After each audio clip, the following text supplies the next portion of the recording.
जी, हम लोगों ने कल बात किया था कि हमारे पास जो ट्रांसफार्मर था वो टू वाइंडिंग ट्रांसफार्मर था। It means it has primary and it has secondary winding. ठीक है, जैसा कि आप यहाँ पे देख पा रहे हैं। तो मैंने क्या किया कि इधर मैंने ले लिया इसको 2300।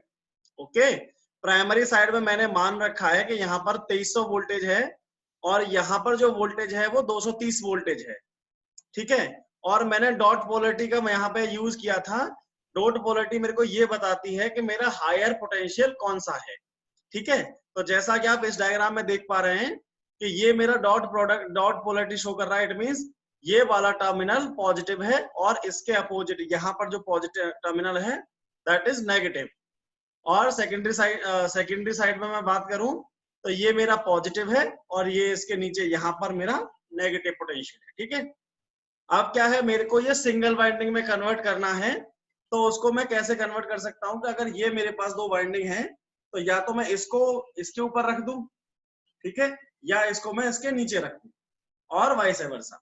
ठीक है, तो मैं यहाँ पे क्या कर रहा हूँ, यहाँ पे मैंने कैसे कैसे उसको प्लेस कर रहा हूँ दोनों वाइंडिंग को। यहाँ पे मैं आपको दिखा रहा हूँ कि देखिए मैंने क्या किया, 2300 वाली वाइंडिंग को सबसे पहले यहाँ रखा और 230 वोल्ट, ये 230 वोल्ट है तो 230 वोल्ट को मैंने क्या रखा, इसके नीचे रख दिया। तो मेरा जो नेट आउटपुट वोल्टेज आया बाया केबीएल मेरा आया 2530 वोल्टेज आ गया। तो ये क्या है, मेरा प्राइमरी, ये जो मेरा इनपुट साइड पर है इन दोनों वोल्टेजेस को ऐड करके आया है।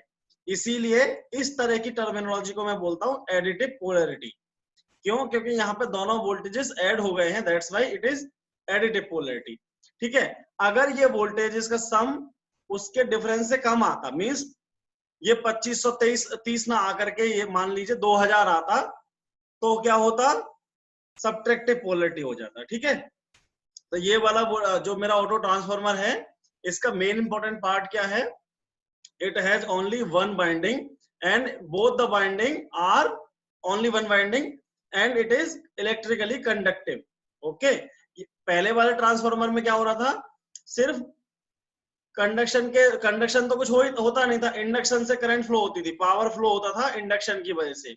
लेकिन यहाँ पे क्या होगा, क्योंकि डायरेक्ट इलेक्ट्रिकली कनेक्टेड है तो यहाँ पर पावर दो तरीके से ट्रांसफर होगा, पहला इंडक्शन के थ्रू जैसे पहले हो रहा था और कंडक्शन के थ्रू। ठीक है, तो देखिए ये क्या है, और यहाँ पर भी हम लोग क्या करते हैं, वोल्टेज को डाउन कर सकते हैं, वोल्टेज को अप कर सकते हैं। तो देखिए it can be converted step down or step up transformer by connecting two windings electrically in series, which is additive, either it is additive polarity or it is subtractive polarity.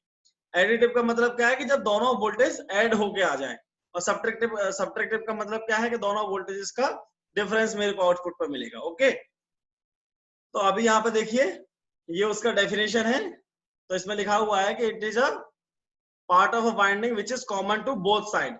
मतलब मैंने एक binding ले रखा है जो पूरा whole binding है, उसमें से कुछ कॉमन पोर्शन को मैंने क्या कर रखा है, प्राइमरी और सेकेंडरी दोनों में ले रखा है। ठीक है, तो वो कॉमन पार्ट ऑफ बाइंडिंग हो जाता है। ठीक है, तो अभी मेरा both primary binding and electrically connected. ठीक है, and it works on the principle of electromagnetic induction and conduction. Okay, और इसका जो ट्रांसफॉर्मेशन रेशियो है which is equal to the previous one. जैसा पहले ट्रांसफॉर्मेशन रेशियो क्या होता था, V2/V1 equals to N2/N1 equals to I1 upon I2 equals to K। तो वो वाला जो ट्रांसफॉर्मेशन रेशियो था वही वाला ट्रांसफॉर्मेशन रेशियो यहाँ पर भी एप्लीकेबल है, but the condition is that it should be less than 2। Okay, तो इससे क्या है, ये ज्यादा इफिशिएंटली वर्क करता है जब इसका ट्रांसफॉर्मेशन रेशियो 2 या 2 से कम होता है। Okay, now the types of transformer.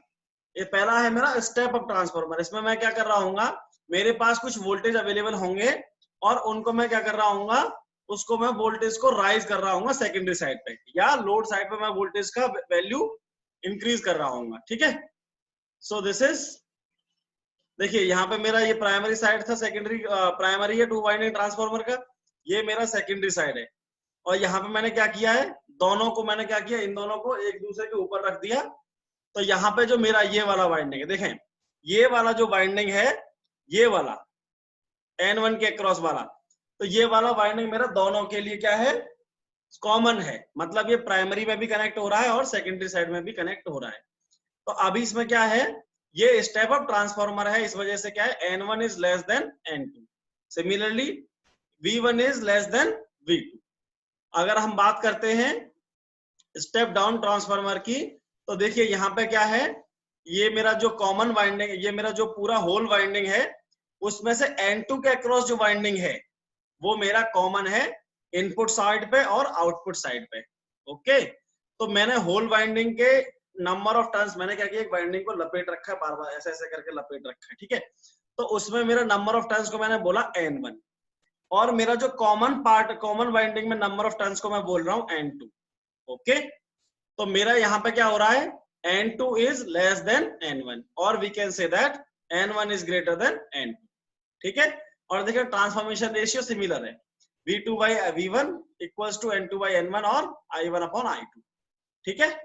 But यहाँ पर ये depending on the type of transformer ये मेरे बदल जाता है, के जो है वो मेरा बदल जाता है, ठीक है। और एक रिलेशन है टर्न्स रेशियो में और ट्रांसफॉर्मेशन रेशियो में, ये एक दूसरे के क्या होते हैं, इनवर्सली प्रोपोर्शनल होते हैं, ठीक है। अब इसका मेन इंपॉर्टेंट जो फंडामेंटल जो इसका यूज क्या है, हम लोग लेबोरेटरी में यूज करते हैं इसको as a variac voltage changer की तरह, जैसे स्टेबलाइजर हम लोग पहले घरों में यूज करते थे, तो हम लेबोरेटरी में क्या करते हैं, वोल्टेज को चेंज करने के लिए, वोल्टेज को कम करना है या ज्यादा करना है अकॉर्डिंग टू द रिक्वायरमेंट, इसीलिए हम लोग यहाँ पे इसको यूज करते हैं, ठीक है। तो इसका मेन इंपॉर्टेंट पार्ट जो है वो है कॉपर सेविंग, मतलब जो मेरा टू वाइंडिंग ट्रांसफार्मर में जितना कॉपर लगता था उतने से कम बाइंडिंग मेरा इसमें लगेगा। क्यों? क्योंकि सिर्फ एक ही वाइंडिंग मेरा है इसमें, वहां पे मेरे पास दो वाइंडिंग थे विच इज प्राइमरी और सेकेंडरी, लेकिन यहाँ पे एक ही वाइंडिंग है, इसीलिए मेरा कॉपर की सेविंग होगी ऑटो ट्रांसफार्मर में। लेकिन कितनी होगी, कैसे होगी, उसका डेरिवेशन क्या है, ये हमें देखना होगा। तो ये वाला पार्ट बहुत इंपॉर्टेंट है फॉर थियोरेटिकल बेसिस, ठीक है, थ्योरी क्वेश्चन के लिए बहुत ही इंपॉर्टेंट पार्ट है, तो प्लीज देख लीजिए, एक बार में हो जाएगा डेरिवेशन। देखिए सबसे पहले मैं अगर बात कर लूं आपसे कि जैसे मैंने क्या कर रहा हूं, पहले मैंने कोई वायर लिया और उस वायर को मैंने घुमाना स्टार्ट किया, नंबर ऑफ टर्न्स बनाने स्टार्ट किए। मान लो मैंने क्या किया, ये मैंने कोई कोर ले ली और इसमें मैंने वायर को लपेटना स्टार्ट कर दिया, तो मैं जितने नंबर ऑफ टर्न्स में बढ़ाते जाऊंगा उतना ही मेरा क्या होगा, ज्यादा वायर लगेगा, मीन्स ज्यादा नंबर ऑफ टर्न्स बनेंगे, मीन्स ज्यादा वजन बढ़ेगा। ओके, और अगर मैं छोटे पतले तार से कर रहा हूं, इसका मतलब है मेरा आई करंट जो होता है वो क्रॉस सेक्शनल एरिया पे डिपेंड करता है। अगर मेरा करंट कम है तो मैं पतले वाले वायर से कर लेता हूँ। जैसे हम लोग क्या यूज करते हैं, दिवाली में आपने देखा होगा जब आप लाइटर लगाते हैं तो बहुत ही पतला तार यूज करते हैं, लेकिन जब आप अपने घरों में गीजर चला रहे होंगे या मतलब हीटर चला रहे होंगे तो उसमें अगर हम उस पतले वायर को लगा देंगे तो वो क्या होगा, फूक जाएगा। तो उसके लिए क्या करते हैं, हमें मोटा वायर लाना पड़ता है, ठीक है। गीजर आप देख रहे होंगे, ठीक है, गीजर जहां लगते हैं, अवन जहां लगता है, ठीक है, या एसी के वायर्स में आप देखते हैं, तो जहां जहां मेरा लोड ज्यादा है, मीन्स करंट की वैल्यू मुझे ज्यादा है, तो उसके लिए मैं मोटे वायर्स यूज करता हूँ। ओके, तो देखिए यहाँ पे मेरे को वेट निकालना है, मीन्स मैं क्या करने वाला हूँ अभी, टू वाइंडिंग ट्रांसफार्मर में कितना वेट लगा कॉपर का, मतलब कितना कॉपर टू वाइंडिंग ट्रांसफार्मर में लगा और कितना वेट मेरा कॉपर यूज हुआ ऑटो ट्रांसफार्मर में, और दोनों को मैं सब्ट्रैक्ट कर दूंगा तो मेरे पास कॉपर सेविंग आ जाएगा। ओके, तो देखिए cross section of winding means तार की मोटाई कितनी है वो डिपेंड करता है करंट पे, कि वो करंट कितना फॉलो कर रहा है, फ्लो करा रखा है, ठीक है।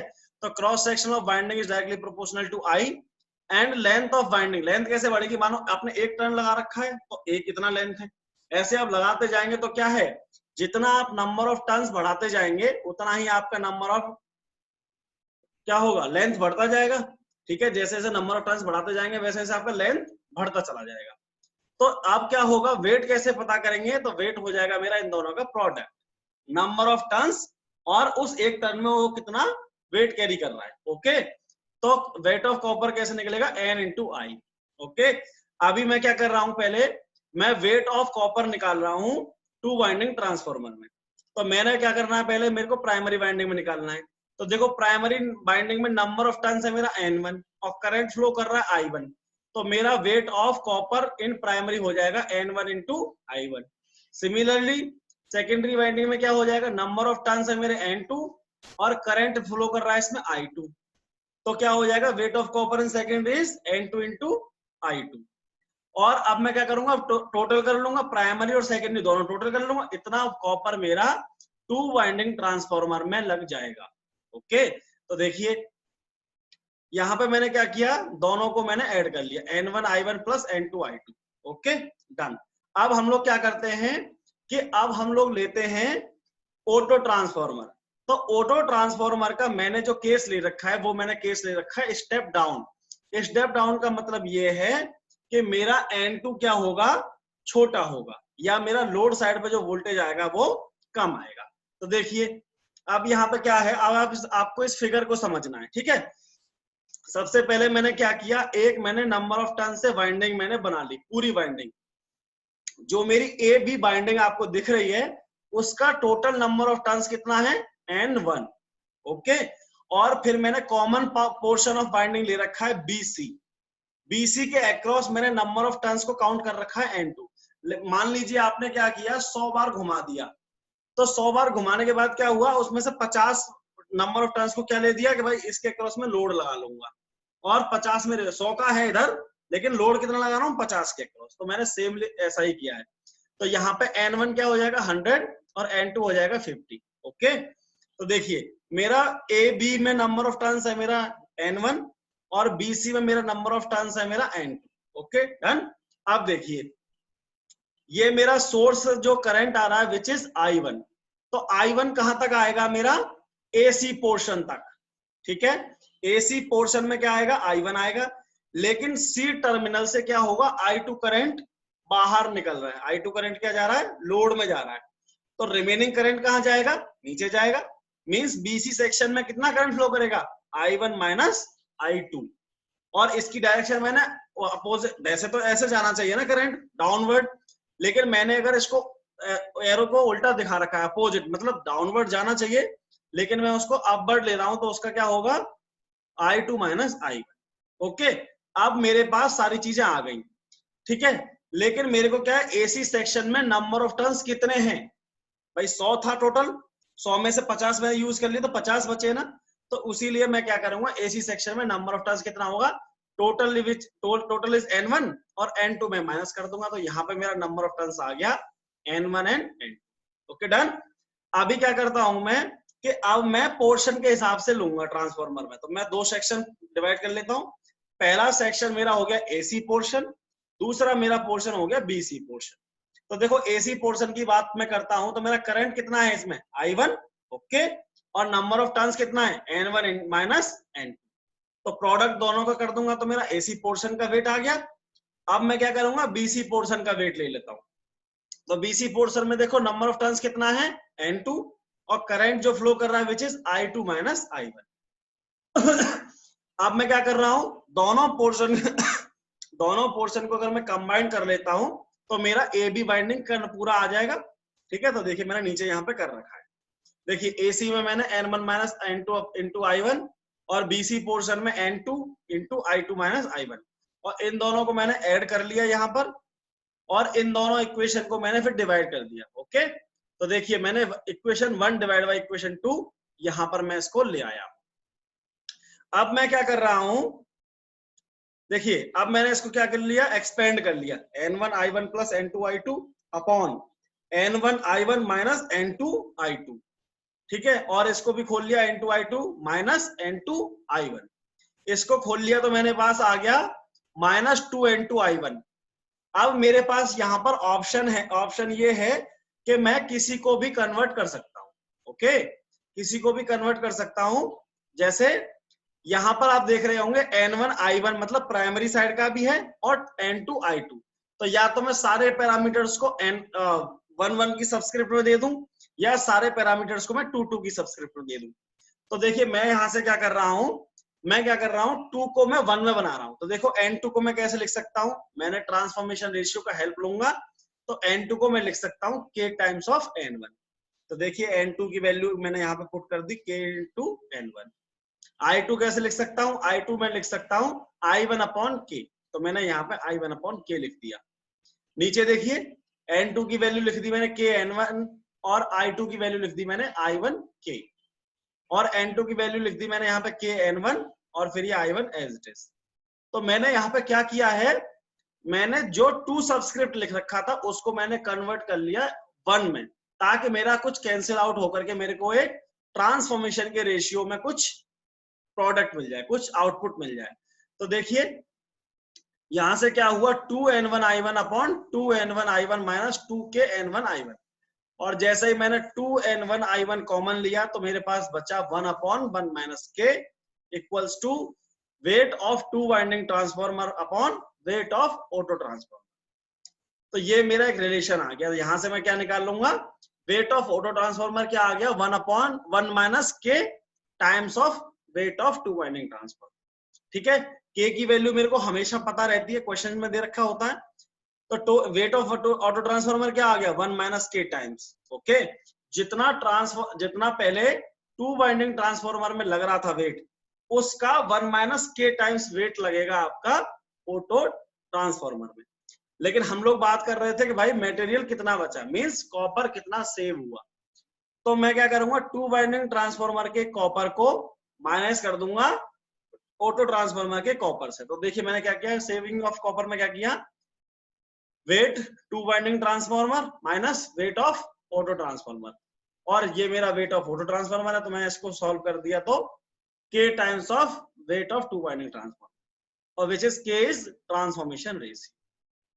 और ये दोनों अलग अलग होते हैं स्टेप डाउन और स्टेप अप ट्रांसफॉर्मर में। ओके, अब ये स्टेप डाउन के लिए हम लोगों ने किया है तो k टाइम्स आ गया, लेकिन अगर हम स्टेप अप ट्रांसफॉर्मर लेते तो 1 अपॉन k टाइम्स आता। तो बी केयरफुल फॉर दिस। ठीक है, ठीक है जी। नाउ अभी क्या है, मैंने जैसे आपको बोला कि पावर जो ट्रांसफर होती है वो 2 तरीके से होती है। पहला इंडक्शन के through, Faraday law of electromagnetic induction पे जो काम चल रहा था पहले, ये फ्लक्स बनेगा फिर वो सर्कुलेट करके ट्रेवल करेगा उस तरीके से, और कंडक्टिवली, क्योंकि यहाँ पे डायरेक्ट कनेक्शन है एक दूसरे के साथ, तो यहाँ पर जो पावर ट्रांसफॉर्मर होगी वो होगी इंडक्टिव और कंडक्टिव। तो अब मेरा पॉइंट ये है कि इंडक्टिव कितना होगा और कंडक्टिव कितना होगा। ओके, इंडक्टिव में कितना पावर फ्लो करेगा और कंडक्टिव में कितना पावर फ्लो करेगा, तो उसको देखने के लिए सिमिलर स्ट्रक्चर मैं ऊपर लूंगा जो मैंने ले रखा था। ठीक है, मींस स्टेप डाउन ट्रांसफॉर्मर को मैं कंसीडर करूंगा।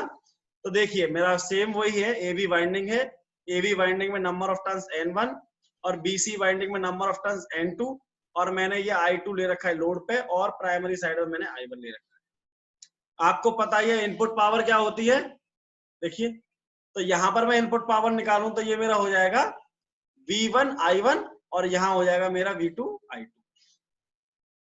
ठीक है, नाउ BC पोर्शन है N2 एज अ सेकेंडरी। तो देखिए यहाँ पे I2 माइनस I1, और वोल्टेज कितना है मेरा V2। तो देखिए तो पावर आ जाएगा आपका ये वाला जो पावर था मेरा, ये मेरा था 2 वाइंडिंग ट्रांसफॉर्मर में, मींस प्राइमरी साइड में क्या होगा V1 इंटू I1, और ये मेरा सेकेंडरी साइड में V2 इंटू I2। लेकिन जैसे ही मैं ऑटो ट्रांसफॉर्मर की बात करता हूं तो देखो लोड कहाँ लगा रखा है मैंने, यहाँ आप देखिए ढंग से, यहाँ पे। तो यहाँ पे लोड के क्रॉस वोल्टेज क्या है V2, लेकिन करंट क्या है I2 माइनस I1, तो मैंने प्रोडक्ट ले लिया। देखे V2 into I2 minus I1, इसको मैंने सॉल्व किया तो V2 I2 minus V2 I1 और K equals to V2 by V1, ये मेरा ऑटोमेटिकली आ गया। ठीक है, और यहां से मैं क्या कर सकता हूं, ये मेरा ट्रांसफॉर्मेशन रेशियो होता ही है। तो मैं पहले जैसे मैं कर रहा था कि किसी 2, अब मैं क्या ऑप्शन है मेरे पास, या तो मैं 1 को 2 में बदल लूं या 2 वाले पैरामीटर्स को 1 में बदल लेता हूं। तो मैंने क्या किया कि जो मेरा V2 है उसको मैं V1 के टर्म्स में बदल लेता हूँ, I2 को मैं I1 के टर्म्स में बदल लेता हूँ। तो देखिए मैंने रख दिया, V2 क्या आएगा मेरा K V1, I2 मेरा आएगा I1 बाई K। तो मैंने यहाँ पे रख के ये K से K कैंसिल आउट हो गया, और यहाँ से आपको PT है मेरा ट्रांसफर्ड पावर। तो देखिए ट्रांसफर पावर क्या आ गई मेरी, यहाँ पे देखो V1 I1 minus K V1 I1। तो मैंने V1 I1 कॉमन ले लिया तो मेरा ट्रांसफर पावर बचा 1 minus K into input power. V1 I1 क्या है, इनपुट पावर है। ओके, अब क्या है, ये तो मेरा इनपुट पावर है। अब इंडक्टिवली पावर क्या होगी, ये मेरा जो पावर है कौन सा पावर? ये वाला पावर, ठीक है। ये मेरा पावर इस तरीके से आ गया, ठीक है। अब जो पावर दूसरी तरीके से जाएगी उसको मैं क्या करूंगा, टोटल पावर, मतलब इनपुट पावर में से इस पावर को मैं माइनस कर देता हूं, तो मेरे पास कंडक्टिवली पावर निकल आएगा। तो देखिए मैंने यहाँ ये कैसे आया, पावर कंडक्टिव कैसे आया, V1 I1 में से ये माइनस कर दिया मैंने, क्या, I1 माइनस के इंटू इनपुट पावर, ठीक है। इसमें से मैं माइनस कर दूंगा तो मेरे पास आएगा ये, ओके। अब बात करते हैं इफिशियंसी। जो मेरा सिंपल ट्रांसफॉर्मर था उसकी इफिशियंसी हमेशा 95-96% रहता ही रहता है, लेकिन उससे भी ज्यादा मेरी इफिशियंसी रहती है ऑटो ट्रांसफॉर्मर, ओके। तो देखिए आप लोग नीचे देख रहे होंगे कि auto transformer has higher efficiency than two winding transformer, okay.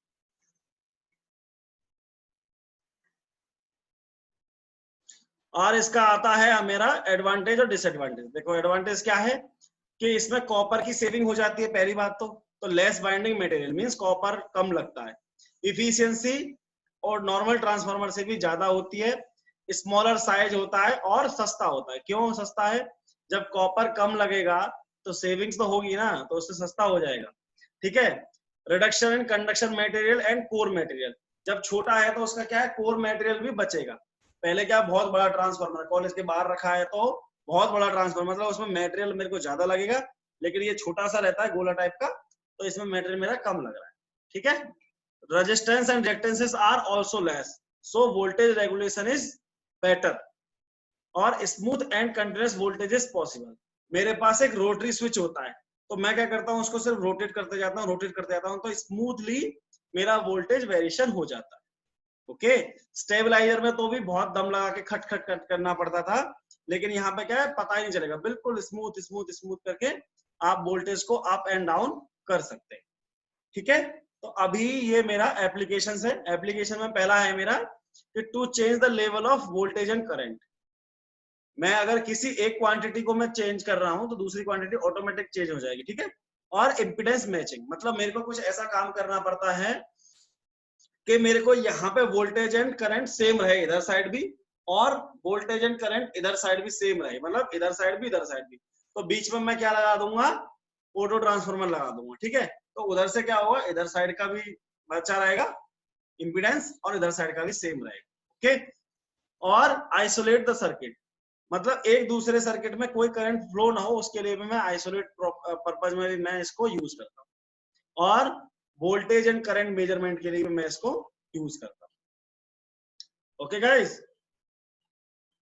तो अभी हम लोग आते हैं आज 3 फेज ट्रांसफॉर्मर कनेक्शन पे। देखिए यहाँ पे आज ये बहुत इंपॉर्टेंट टॉपिक है, और एक सेकंड देखें, आज हम लोग सीखते हैं कि स्टार और डेल्टा कैसे बनाते हैं। मेरे पास 3 फेज ट्रांसफॉर्मर का मतलब क्या है कि या तो मैं क्या करूं, जो मैंने सिंगल फेज ट्रांसफॉर्मर पढ़ा है, तो एक ट्रांसफॉर्मर ले लूं, 2 ट्रांसफॉर्मर ले लूं, 3 ट्रांसफॉर्मर ले लूं, या तो मैं ऐसा कर सकता हूं, ठीक है। तो ये मेरा क्या बना देगा, 3 फेज ट्रांसफॉर्मर बन जाएगा, सिंगल फेज एक, सिंगल फेज 2, सिंगल फेज 3। लेकिन ऐसा करने से क्या होगा, कॉस्ट बढ़ेगी और लॉसेस, वोल्टेज रेगुलेशन, ये सारे फैक्टर जो सिंगल फेज ट्रांसफॉर्मर में थे वो सब अलग अलग आ जाएंगे, वो सब अलग अलग आ जाएंगे। तो मैं क्या चाह रहा हूं कि इन तीनों की प्रॉपर्टी को मैं एक ट्रांसफॉर्मर में बनाऊं। तो उसके लिए क्या है कि मेरा जो वाइंडिंग था, तो वाइंडिंग के स्ट्रक्चर में मैं कुछ चेंजेस लाना चाहता हूं, ताकि मेरे को 3 फेज ट्रांसफॉर्मर मिल जाए। थ्री फेज 3 फेज ट्रांसफॉर्मर का बेसिकली मतलब ये है कि वो अलग अलग मेरे पास 3 वोल्टेज दे, मतलब phase A voltage, phase B voltage, phase C voltage. अभी आप बाहर देखते हैं तो आपके 4 तार जा रहे होते हैं ना, तो phase A, phase B, phase C, और ये मेरा होता है न्यूट्रल, ठीक है। तो अब मैं 3 फेज कहां कहां से अलग अलग कैसे लाऊंगा, तो वो मेरा 3 फेज ट्रांसफॉर्मर से आ जाता है। तो देखिए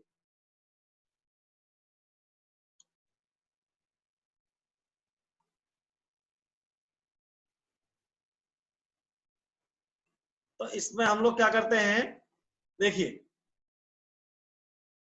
एक्चुअली इसका क्लास का ठीक है। यहाँ पे हम लोग क्या करेंगे, पहले कोई भी 3 वाइंडिंग ले लेंगे। जैसे आप देख रहे हैं यहाँ पे, ऐसे समझ लो कि ये आपने ऐसा वाइंडिंग लपेट रखा है, एक वाइंडिंग, दूसरा वाइंडिंग और तीसरा वाइंडिंग। ठीक है, इसको मैं प्रॉपर नोट्स में लिख के दे दूंगा। ये प्रॉपर अच्छे से नहीं है बच्चे, समझने लायक नहीं है ये वाला, मैंने देखा नहीं था इसको, लेकिन फिर भी 2-4 मिनट क्लास रह गया था, बता देता हूँ। ओके, देखें